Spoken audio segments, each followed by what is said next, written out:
Mursalim yang menunggu kesempatan tersebut pun langsung masuk ke dalam unit apartemen itu dan mengunci pintunya.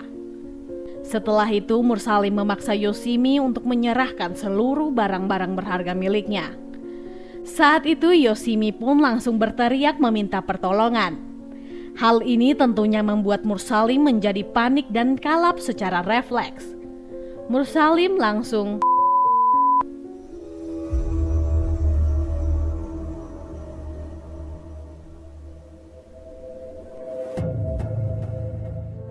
Hai semuanya, Assalamualaikum warahmatullahi wabarakatuh. Kembali lagi di YouTube channel saya Lembaran Cerita. Semoga kabar kalian sehat selalu dan pastinya diberi kebahagiaan dalam menjalani hidup. Di video kali ini saya akan membahas tentang sebuah kasus yang terjadi di Indonesia, tepatnya di Jakarta Selatan. Kasus ini menimpa seorang warga negara asing Jepang di sebuah apartemen yang berlokasi di Jakarta dan dilatar belakangi oleh masalah ekonomi. Seperti apa kasusnya? Yuk langsung kita bahas. Kita kenalan dulu dengan seorang wanita cantik yang bernama Yoshimi Nishimura.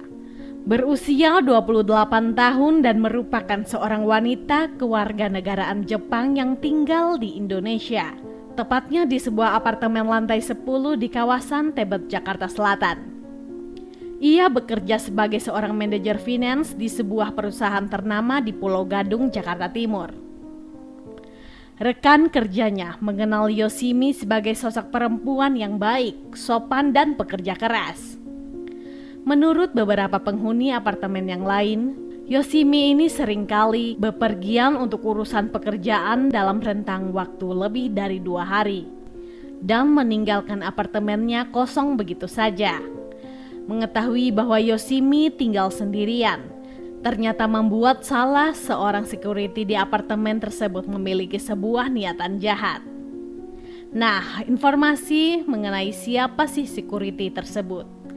Mursalim berusia 25 tahun merupakan seorang perantau yang berasal dari Lampung. Selama di Jakarta, ia tinggal di sebuah rumah kos di daerah Ciracas, Jawa Timur. Diketahui Mursalim ini telah bekerja di apartemen tersebut selama kurang lebih 1 tahun lamanya. Menurut beberapa rekan kerjanya, Mursalim dikenal sebagai sosok yang ramah serta gemar bercanda dengan teman-temannya.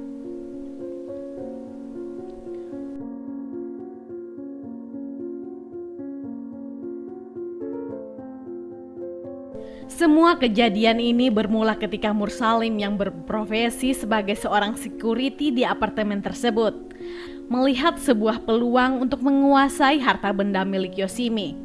Mursalim beranggapan jika peluang tersebut sangatlah menjanjikan, mengingat Yoshimi yang tinggal seorang diri di apartemen tersebut. Seminggu sebelum tragedi berdarah itu terjadi, Mursalim sempat mengganjal lubang pintu unit apartemen Yoshimi menggunakan aluminium foil sebanyak 3 kali. Hal tersebut sengaja dilakukan oleh Mursalim dengan tujuan agar Yoshimi meminta bantuan kepadanya untuk dibukakan pintu. Dan benar saja, di kesempatan yang ketiga ini, tepatnya pada hari Jumat 4 September 2015 sekitar jam 8 malam, Mursalim yang kala itu sedang bertugas untuk menjaga lobi, didatangi dan dimintai tolong oleh Yoshimi untuk memperbaiki pintu apartemennya yang tidak bisa dibuka.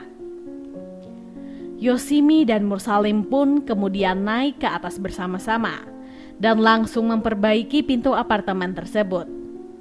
Setelah berhasil terbuka, Yoshimi langsung masuk dalam unit apartemen untuk mengambil obeng. Kemudian Yoshimi meminta kepada Mursalim untuk membongkar kuncinya. Namun saat itu Mursalim menolak dengan alasan jika hal tersebut harus dilakukan oleh bagian teknisi. Mendengar jawaban itu, Yoshimi pun kembali masuk ke dalam apartemennya untuk menaruh obeng. Mursalim yang menunggu kesempatan tersebut pun langsung masuk ke dalam unit apartemen itu dan mengunci pintunya. Setelah itu Mursalim memaksa Yoshimi untuk menyerahkan seluruh barang-barang berharga miliknya.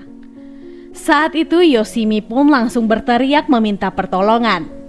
Hal ini tentunya membuat Mursalim menjadi panik dan kalap secara refleks. Mursalim langsung mendorong Yoshimi dari belakang hingga terjatuh ke lantai dengan posisi tengkurap. Kemudian ia juga sempat membenturkan kepala Yoshimi ke lantai hingga mulut dan hidung Yoshimi mengeluarkan darah segar. Mendapat perlakuan seperti itu, Yoshimi pun sempat melakukan perlawanan sekuat tenaga. Namun sayangnya, usaha itu sia-sia. Mursalim selanjutnya menduduki bagian punggung Yoshimi, lalu membekap dan menyumpal mulutnya menggunakan lap kotor hingga pingsan. Awalnya Mursalim beranggapan bahwa Yoshimi ini telah meninggal dunia. Namun karena masih bisa menggerakkan tangannya, Mursalim pun mengetahui bahwa Yoshimi masih hidup. Mursalim kemudian langsung memukul leher kanan Yoshimi menggunakan telapak tangannya sebanyak 3 kali, lalu mencekik Yoshimi hingga meninggal dunia di tempat. Setelah memastikan Yoshimi meninggal dunia, barulah Mursalim melepaskan sumpalannya. Setelah melakukan semua hal tersebut, Mursalim pun mencuci tangannya yang terkena darah di kamar mandi hingga bersih. Baru setelah itu, ia turun ke bawah untuk menghilangkan kecurigaan teman-temannya. Ketika sampai di bawah, Mursalim pergi menemui Komandan Regu yang bertugas pada hari itu untuk meminta izin istirahat dengan alasan sakit. Usai menemui atasannya, ia kembali ke unit apartemen Yoshimi untuk menghilangkan jejak. Ia menyeret tubuh Yoshimi ke dalam kamar mandi lalu melepas satu persatu pakaian yang melekat di tubuh Yoshimi. Mursalim kemudian mengelap wajah Yoshimi yang berlumuran darah, serta bagian tubuh lainnya yang terkena cipratan darah. Setelah membersihkan darah, Mursalim memakaikan pakaian dalam ke tubuh Yoshimi dan mengangkat tubuhnya ke atas tempat tidur. Di sana Mursalim mengatur posisi tidur Yoshimi seperti memeluk, guling serta menyelimuti tubuh tersebut. Jadi Mursalim ini berusaha membuat seolah-olah Yoshimi meninggal secara wajar. Setelah menata Yoshimi sedemikian rupa, Mursalim kemudian membersihkan ceceran darah di lantai hingga bersih dengan pakaian bekas milik Yoshimi. Kemudian memasukkannya ke sebuah plastik kresek. Baru setelah itu, ia menggeledah seisi apartemen tersebut. Dalam aksinya, Mursalim berhasil menggondol 2 unit handphone merek iPhone dan Sony, perhiasan, ATM, kartu kredit, uang tunai sebesar 26 juta rupiah, uang dolar Amerika, dolar Singapura, mata uang yen, dan mata uang Kamboja. Setelah memastikan keadaan di luar aman, Mursalim kemudian bergegas keluar dari unit apartemen menuju pintu darurat. Lalu turun ke lantai 9 dan membuang kantong kresek berisi pakaian penuh darah. Setelah yakin kejahatannya telah rapi, Mursalim pun meminta izin pulang lebih awal dengan alasan sakit. Sebelum pulang ke rumah kosannya di Ciracas, ia sempat menjual handphone curiannya dan memberikan hasil jualannya kepada istrinya sebesar 9 juta rupiah. Lalu tidak lama setelah itu Mursalim akhirnya memutuskan untuk kabur. 3 hari kemudian atau lebih tepatnya pada 7 September 2015, seorang sopir pribadi Yoshimi merasa heran karena ponsel Yoshimi tidak bisa dihubungi. Padahal pagi itu Yoshimi sudah harus berangkat kerja. Karena takut terjadi apa-apa, ia memutuskan untuk naik ke lantai 10 tempat Yoshimi tinggal. Namun saat pintu apartemen itu diketuk, tidak ada jawaban apapun. Ia juga sempat mencoba untuk membuka pintu tersebut. Namun pintunya terkunci dari dalam. Merasa khawatir, ia pun kemudian melaporkan masalah tersebut ke pihak keamanan apartemen. Mendapat laporan seperti itu, pihak keamanan pun segera membuka pintu apartemen milik Yoshimi. Dan ketika dicek, alangkah terkejutnya mereka ketika menemukan Yoshimi tergeletak di atas ranjang sudah dalam keadaan tidak bernafas dan mengeluarkan bau yang tidak sedap. Pihak keamanan apartemen pun langsung menghubungi pihak kepolisian untuk melaporkan kejadian tersebut. Pihak kepolisian yang mendapatkan laporan pun langsung segera mendatangi lokasi. Sesampainya di sana, pihak kepolisian langsung mengevakuasi tubuh tersebut ke rumah sakit terdekat untuk dilakukan otopsi. Pihak kepolisian meyakini bahwa Yoshimi adalah korban pembunuhan. Hal tersebut dikarenakan ada beberapa luka lebam di bagian rahang. Selain itu juga ditemukan sebungkus rokok yang berisi 6 batang di dalam kamar tersebut. Temuan tersebut merupakan hal yang cukup aneh karena menurut sopir Yoshimi, majikannya itu bukanlah seorang perokok. Berdasarkan hasil otopsi, diketahui bahwa penyebab utama kematian Yoshimi adalah cekikan di leher. Sedangkan untuk waktu kematiannya diperkirakan sudah 2 hari sebelum mayat tersebut ditemukan. Pihak kepolisian pun segera menghubungi keluarganya melalui kantor kedutaan Jepang di Indonesia.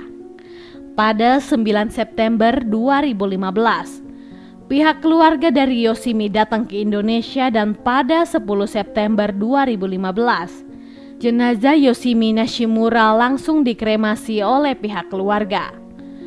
Sementara itu, pihak kepolisian yang menangani kasus ini pun segera melakukan investigasi. Mereka meminta keterangan dari saksi-saksi, baik dari rekan kerja, pihak pengelola gedung, dan sopir korban. Pihak kepolisian juga sempat mengecek CCTV yang ada di belakang gedung apartemen tersebut. Rekaman CCTV tersebut menunjukkan secara jelas jika Yoshimi turun ke lobi dan bertemu dengan Mursalim. Selain itu, terekam juga bahwa Mursalim bersama-sama dengan Yoshimi sedang menuju ke unit apartemennya di hari Yoshimi meninggal dunia.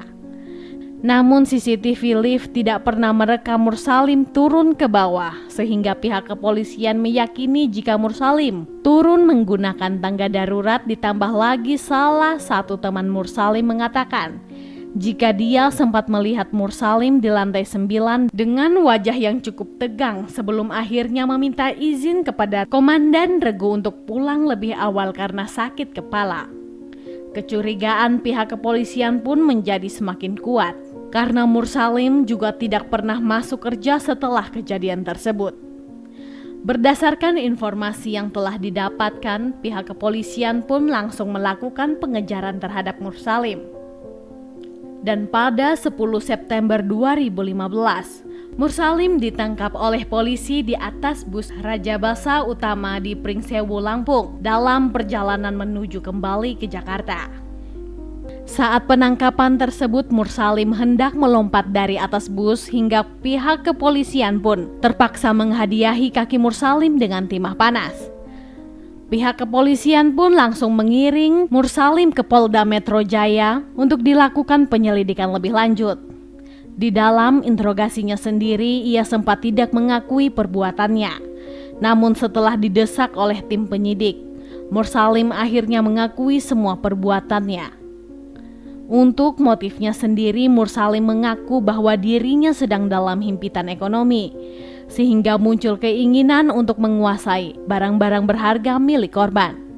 Atas perbuatannya tersebut, Mursalim dijerat dengan pasal 340 KUHP tentang pembunuhan berencana dan pasal 365 KUHP tentang pencurian dengan kekerasan. Nah, mohon maaf teman-teman, saya sudah berusaha untuk mencari tanggal pasti persidangan kasus ini, namun tidak juga ketemu. Yang saya ketahui, sidang untuk kasus ini digelar oleh Pengadilan Negeri Jakarta Selatan. Majelis Hakim Pengadilan Negeri Jakarta Selatan akhirnya menjatuhkan vonis hukuman penjara selama seumur hidup terhadap Mursalim. Demikian kasus yang bisa saya ceritakan untuk hari ini. Gimana nih menurut pendapat teman-teman? Silahkan sampaikan pendapat teman-teman di kolom komentar. Dan semoga dengan adanya video ini, kita bisa belajar untuk lebih waspada dan selalu berhati-hati dalam menjalani hidup ini. Saya sendiri tidak akan pernah bosan untuk mengingatkan, selalu libatkan Tuhan di setiap tindakan kita, karena kita tidak akan pernah tahu apa yang akan terjadi ke depannya. Oke, sekian dulu untuk video hari ini. Mohon maaf jika ada salah dalam tutur kata. Dan jika menurut kalian channel ini bermanfaat, Mohon supportnya dengan cara mengklik subscribe, like, komen, dan jangan lupa untuk menyalakan tombol notifikasinya agar kalian tidak ketinggalan saat kami upload video terbaru. Sampai jumpa di video selanjutnya. Bye-bye.